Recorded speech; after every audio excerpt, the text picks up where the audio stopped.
What's the meaning of creolize?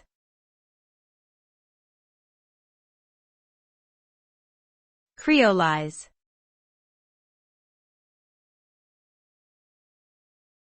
Creolize.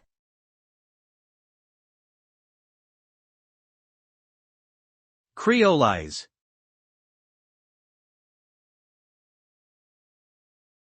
Creolize.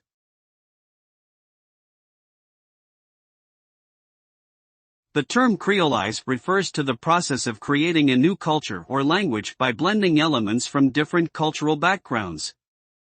The result of creolization is a unique hybrid culture that is distinct from the cultures that contributed to its creation.